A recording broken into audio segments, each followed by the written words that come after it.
The sheriff sold her innocence for $47 in a bottle of whiskey, but what Sheriff Clayton McCready didn't know was that the desert wind carried whispers, tales etched in the very canyons, of vengeance long delayed. Magnolia Bell stood shackled before Hartwell's saloon, her once pristine dress now a canvas of dirt and despair after enduring days in a cell reeking of stale beer and broken dreams. The rising sun painted long streaks across the hard-packed earth, but no eyes met hers. Not when the shadow of Iron Fist McCready fell so heavily upon them all. McCready spat a stream of dark tobacco juice that landed with a dull thud in the dust, then wiped his mouth with the back of a hand calloused from years of grasping ill-gotten gains. The buyer, a man whose girth rivaled that of a prize-winning hog and whose name, Cornelius Vance, was synonymous with sin in the neighboring territories, counted out greasy bills with hands that trembled with anticipation. Magnolia's father had passed, leaving debts owed to vultures circling the town. McCready, with the grace of a sidewinder, had declared she'd stolen from the general store to settle the accounts. A fabrication as transparent as glass. Yet who would dare question the word of a lawman over the memory of a good man? She lifted her chin, refusing to let the tears that stung her eyes spill over. Her father had taught her to face the inevitable with dignity, and this humiliation felt 1,000 times worse than any physical pain. The iron rings dug into her wrists, but she vowed McCready would never witness her spirit break. Then, a sound shattered the oppressive silence, a rhythmic drumming that grew into the unmistakable thunder of approaching hooves. Heads snapped up, drawn to the figure materializing from the heat haze at the edge of town. The rider sat ramrod straight, his features obscured by the wide brim of a black hat, a duster swirling around him like a shroud. McCready's hand instinctively gravitated to the butt of his revolver. He'd worn the badge long enough to recognize the harbinger of a reckoning, and this stranger radiated a palpable aura of retribution. His mount was a creature sculpted from midnight, and when the rider halted a mere 20 feet away, the ensuing quiet was so profound it hummed with anticipation. Magnolia felt a strange stirring within her, a flicker of hope amidst the ashes of her despair. The stranger's gaze locked onto hers, and she saw not the lustful glint she'd become accustomed to, but a cold, implacable resolve that promised a reckoning. Cornelius Vance shrank back, his eagerness evaporating like morning mist. The few townsfolk who had been observing from behind drawn curtains melted away, seeking refuge from the storm about to break. But McCready held his ground, though a bead of sweat now traced a path down his temple. The stranger dismounted with a fluid grace that spoke of countless hours spent in the saddle.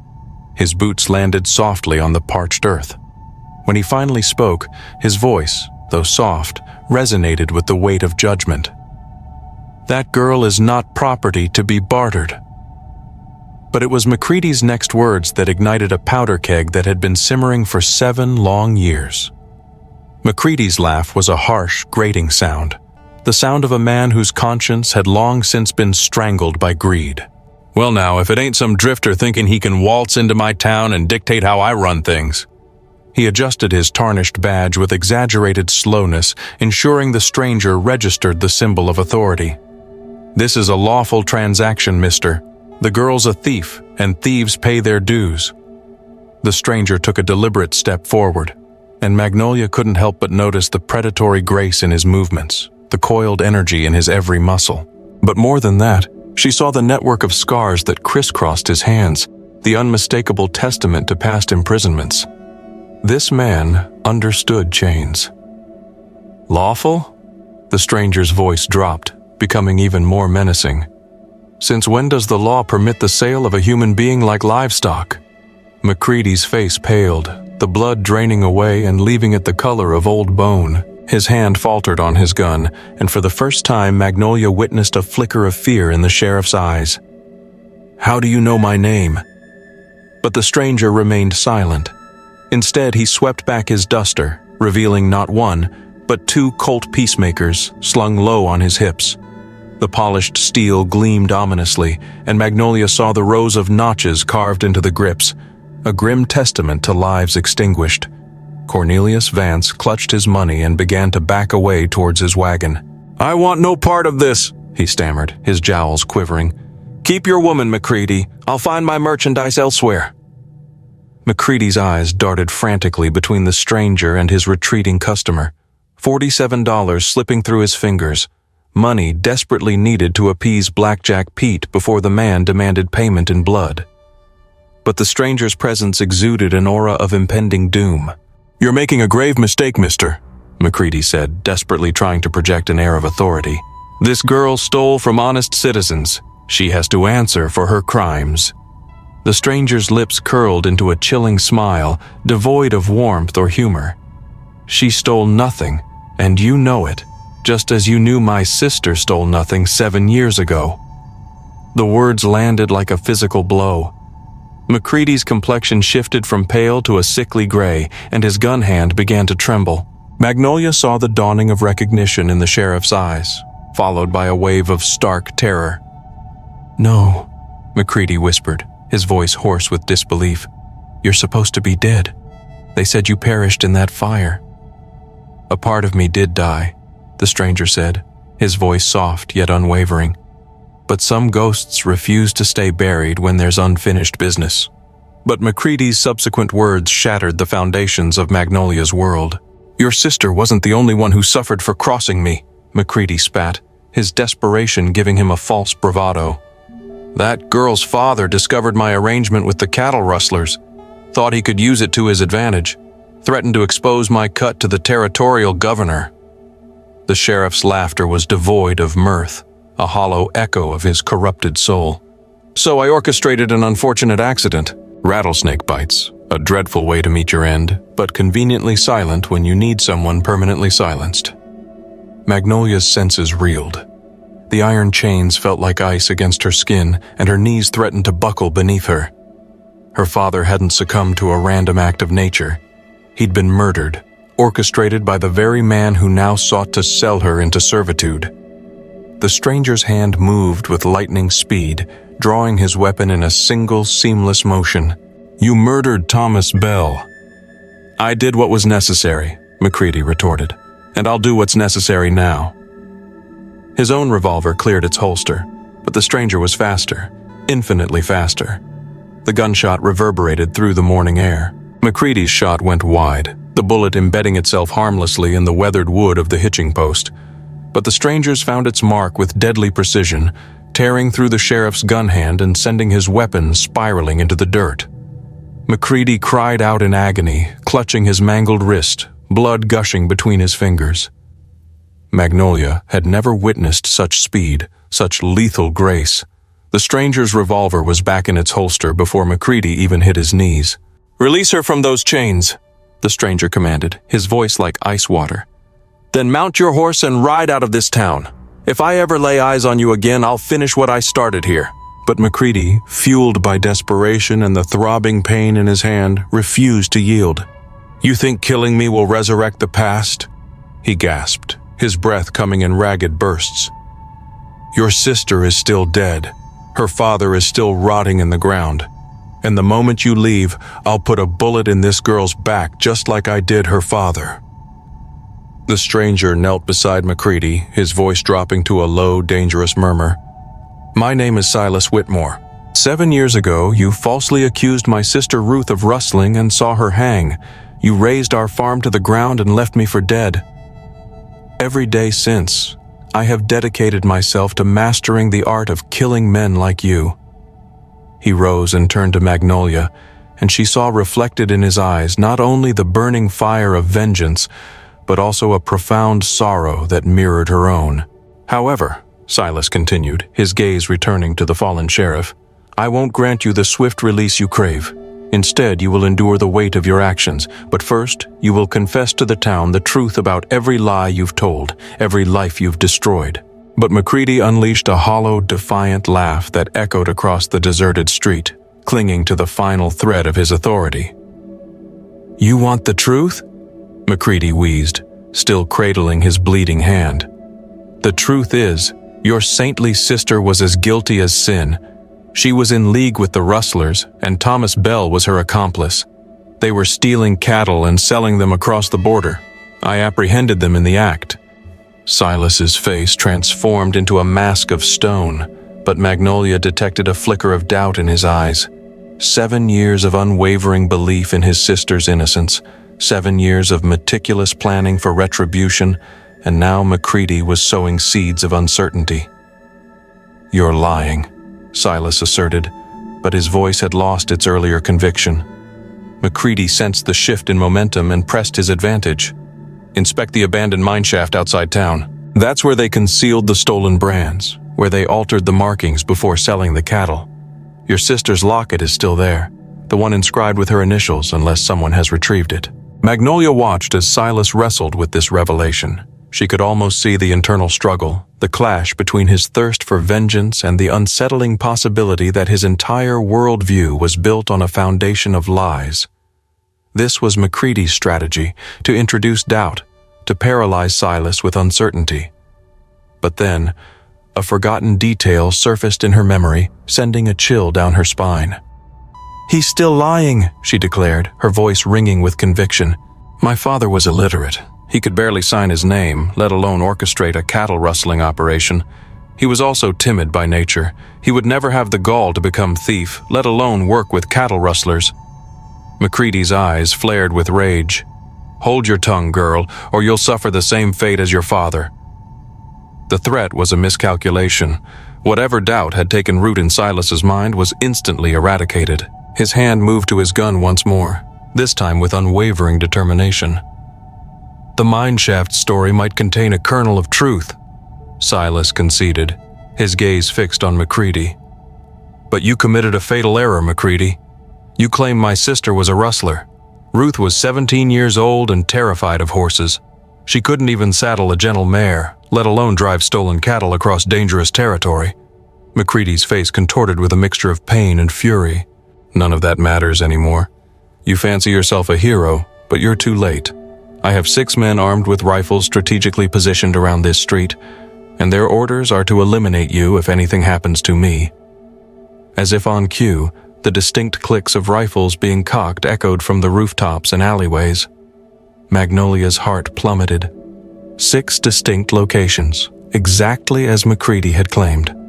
Silas didn't flinch, but she noticed the subtle tightening of his jaw.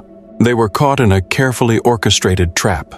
MacCready had anticipated this, had contingency plans in place in case his initial intimidation failed. Silas slowly raised his hands in a gesture of surrender, and MacCready's grin widened, resembling a predatory serpent preparing to strike. But Magnolia detected something the sheriff had overlooked. Silas's fingers were subtly manipulating, tracing a pattern in the air, subtly signaling. He wasn't conceding, he was calculating trajectories and identifying positions. "Clever move," MacCready wheezed, struggling to his feet. "Now you'll have the privilege of witnessing me finishing what your father initiated, girl. Then, I'll plant a bullet in your boyfriend here and claim he resisted arrest." But Silas spoke without lowering his hands. "Tell me, MacCready, what price did Blackjack Pete offer to frame my sister? Because a man doesn't destroy a family and burn down their home over a handful of stolen cattle." MacCready's grin faltered. "What are you talking about? Pete coveted our land. The river flows directly through it, and he knew the railroad was planned to go through it. My family refused to sell, so he needed us gone. You were simply a pawn." Magnolia watched as the truth dawned on MacCready, a dawning as painful as a physical blow. His face paled as he understood he had been manipulated, that his years of corruption had reduced him to nothing more than Pete's expendable henchman. But the epiphany came too late to offer any salvation. "Even if that's the truth," MacCready snarled, "you are destined to die here." Then Silas smiled, a smile that sent a shiver down Magnolia's spine. "No, MacCready, today is the day you discover that some ghosts do not return alone." A rifle shot rang out from the church's bell tower, but it was not aimed at Silas. One of MacCready's hidden gunmen tumbled from the rooftop, his weapon clattering harmlessly to the street below. Then another shot, and another. The men MacCready had positioned around town were being systematically neutralized by an unseen marksman. MacCready spun around wildly, desperately searching for the shooter, but it was in vain. In a matter of seconds, all 6 of his backup gunmen were either dead or incapacitated. their meticulously crafted ambush turned against them. "Who?" McCready stammered, his voice laced with disbelief and fear. "My brother," Silas said calmly, his hands still raised in a gesture of truce. "Ruth wasn't my only kin, McCready. I have a brother as well. Marcus has always been the better shot." A figure materialized from the shadows of the church, a tall, lean man with streaks of gray in his hair and the same piercing eyes as Silas. He carried a rifle with the effortless confidence of a seasoned marksman. The brothers had dedicated 7 years to preparing for this moment, and they had anticipated every possibility. McCready's wounded hand trembled uncontrollably as he reached for a backup gun tucked into his belt. But before he could draw it, Magnolia made a decision that surprised everyone, including herself. She swung her shackled hands with all her might, striking McCready squarely across the temple. The force of the blow sent him sprawling unconscious into the dirt. Silas regarded her with an expression that might have been admiration. That was both brave and reckless. "He murdered my father," she responded simply. "I earned the right to strike him." As Marcus approached with the keys to release her from the chains, Magnolia realized that their troubles were far from over. The distinct thunder of approaching hooves echoed from the edge of town, and this time it wasn't a lone rider. It was a whole posse, and they were approaching with alarming speed. Marcus released Magnolia from her chains with swift, practiced movements, but his gaze remained fixed on the dust cloud that grew larger with each passing moment. 8 riders, he said grimly, closing in fast. That will be Blackjack Pete and his remaining crew. Silas checked his revolvers and surveyed the deserted street. The townspeople had vanished once more, seeking refuge behind locked doors and shuttered windows. They were isolated, except for McCready's unconscious form sprawled in the dirt. "We cannot contend with 8 armed men in the open," Marcus said, already moving towards their horses. "We must leave immediately." But Magnolia stood firm, her freed hands clenched into fists. "I refuse to flee any longer. This town has allowed men like McCready and Pete to terrorize innocent people for too long. If we run now, nothing changes." Silas studied her face, discerning a familiar determination, the same indomitable spirit that had led Ruth to her doom, but also the same courage that had made her worth fighting for. "The girl has a valid point," he said to Marcus. "If we flee, Pete will simply install another corrupt sheriff and continue his reign of terror. Only the names will change." Marcus spat on the ground. "So what is your proposal? To make a heroic last stand in the middle of Main Street like some character from a dime novel?" Then Magnolia surprised them both. "The general store offers an unobstructed view of the entire street, has thick walls and only 2 entrances. My father used to assist in fortifying it during Apache raids. If we can persuade the townspeople to join us—" "They won't," Silas said matter-of-factly. "They are paralyzed by fear. Pete has controlled this town for too long." But Magnolia was already moving towards the store. Perhaps they simply needed someone to show them that resistance was not futile. She climbed onto a wooden crate outside the store and raised her voice, projecting it across the silent street. "I know you are all listening. I know you are all concealed behind your doors, hoping that Pete will simply pass through and leave you undisturbed, but he won't. He never does." Her voice grew stronger, fueled by years of witnessing her father struggle under Pete's oppression. "My father lost his life because he dared to stand up to these men. Sheriff McCready attempted to sell me like cattle because Pete wanted it done. How many more of your children must endure suffering before you say enough?" A shutter creaked open across the street, then another. Gradually, faces appeared in windows, drawn to the impassioned plea of this young woman who refused to be subjugated. "I am not asking you to be heroes," Magnolia continued. "I am asking you to be decent human beings. Help us make a stand, and perhaps your children will never have to live in constant fear, as we have." The thunder of approaching hooves grew louder, but something was stirring within the town. Doors began to swing open. Men emerged onto their porches, rifles clutched in their hands. But what rode into town with Blackjack Pete would test everyone's resolve in ways they could never have imagined. Blackjack Pete rode into Hartwell like a conquering king, but the imposing figure beside him dwarfed even Pete.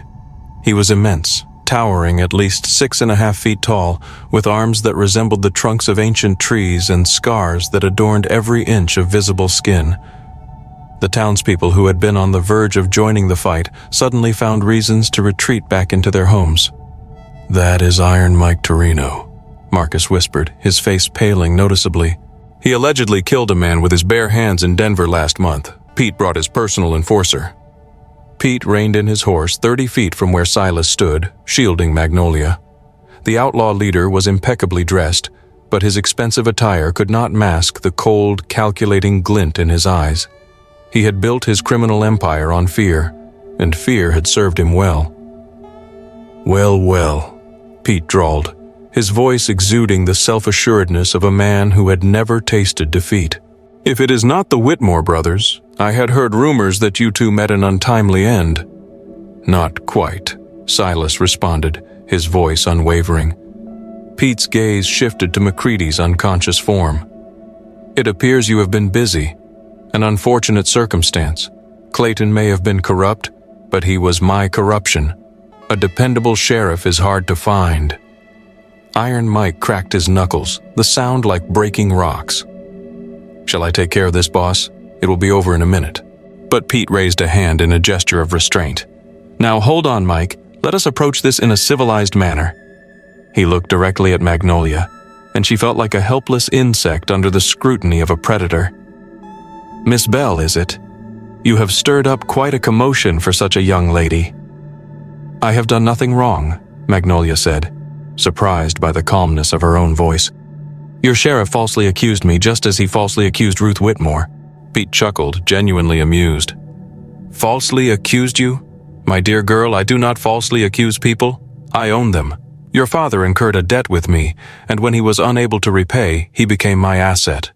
When he passed, that debt transferred to you." "My father never borrowed money from you," Magnolia retorted. "Did he not?" Pete extracted a folded piece of paper from his coat. A promissory note for $200, bearing the signature of Thomas Bell and witnessed by Sheriff McCready, all perfectly legal and legitimate. Silas snatched the paper and examined it. Even from a distance, Magnolia could see the muscles in his jaw tighten. "This is a forgery. The handwriting is completely wrong." "Prove it in a court of law," Pete said smoothly. "Oh wait, I control the judge as well." That was when Marcus made his move. While Pete's attention was focused on the forged document, Marcus had quietly positioned himself for a clear shot. But Iron Mike was faster than any man his size had a right to be. He launched himself from his horse and tackled Marcus before the rifle could be fired, both men colliding in a flurry of fists and fury. The other outlaws raised their weapons, but so did the townspeople who had been inspired by Magnolia's impassioned speech. Suddenly, the street was engulfed in gunfire, the carefully orchestrated standoff dissolving into complete chaos. Silas grabbed Magnolia and pulled her behind a water trough as bullets whizzed past their heads. "Stay down!" he yelled, returning fire with both pistols. But amidst the chaos, Pete remained mounted and calm, as if the violence was simply another transaction. He looked down at Magnolia with something akin to respect. "You possess spirit, girl. I can understand why the Whitmore brothers are so drawn to you. I will make you an offer. Surrender now, and I will ensure you are sold to a respectable establishment in San Francisco rather than the harsh conditions of the mining camps." A tempting proposition, but Magnolia's response would forever alter Pete's perception of the battle he had initiated. Magnolia emerged from behind the water trough, disregarding Silas's shouts to take cover. Bullets whistled past her head, but she walked towards Pete with the unyielding determination of someone who had already lost everything that mattered. "Here is my counteroffer," she said, her voice cutting through the din of gunfire. "Go to hell."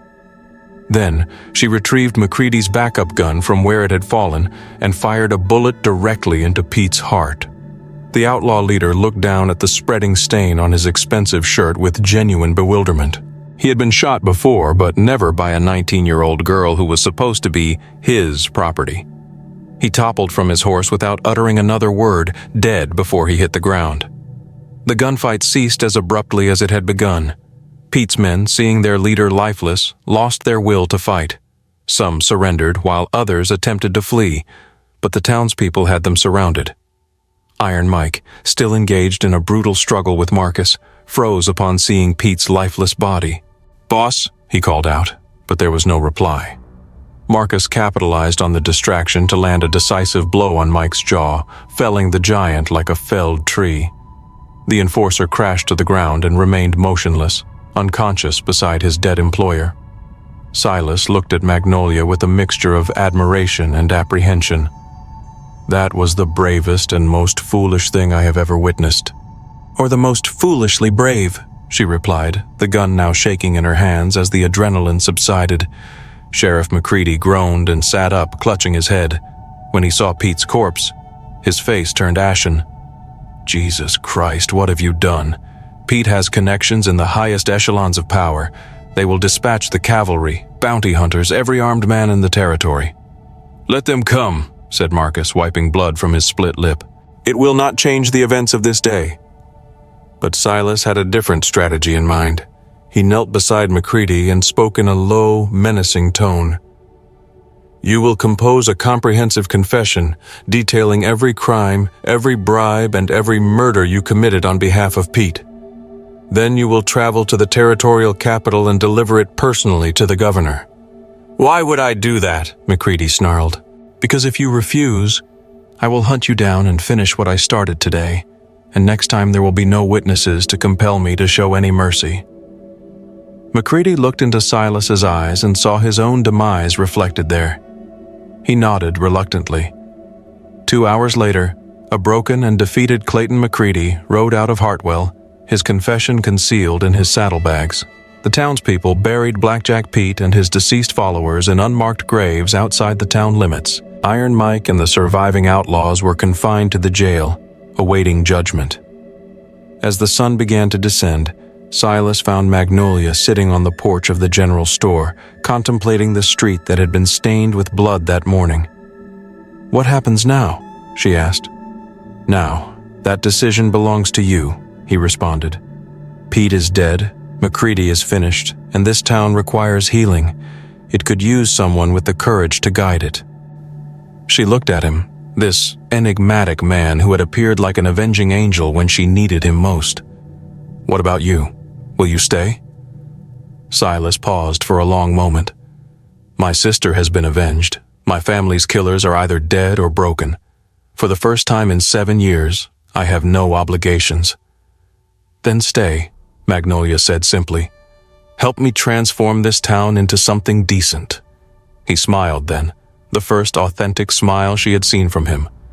"I would like that." Marcus approached and handed Silas the badge he had taken from McCready. "The town needs a new sheriff. The position is yours if you want it." Silas looked at the badge, then at Magnolia, then at the townspeople who were slowly emerging from their hiding places to begin the process of rebuilding what had been destroyed. "I accept," he said. In the years that followed, Hartwell became known as one of the safest and most just towns in the territory. Sheriff Silas Whitmore and his deputy Marcus were fair but unwavering, and corruption never again flourished within their borders. Magnolia Bell became the town's first female mayor, guided by her father's vision of justice. And sometimes, on quiet evenings, she and Silas would sit on that same porch where they had first spoken of the future, watching their children play in streets where freedom had been won with bravery and paid for with blood. So in the end, the tale of Hartwell is one of resilience, of turning ashes into something beautiful. It's about how even the deepest wounds of betrayal and loss can be healed by courage, community, and a relentless pursuit of justice. It reminds us that even when darkness seems to have won, a single spark of hope can ignite a revolution. What did you think about Magnolia's bravery? Or Silas's unwavering dedication? I'd love to hear your thoughts. Leave a comment below. Any questions, interpretations, or just your overall impressions of the story. Let's get a conversation going. And if you enjoyed this journey through Hartwell, don't forget to subscribe so you won't miss our next tale of courage, redemption, and the enduring spirit of the human heart. Thanks for watching.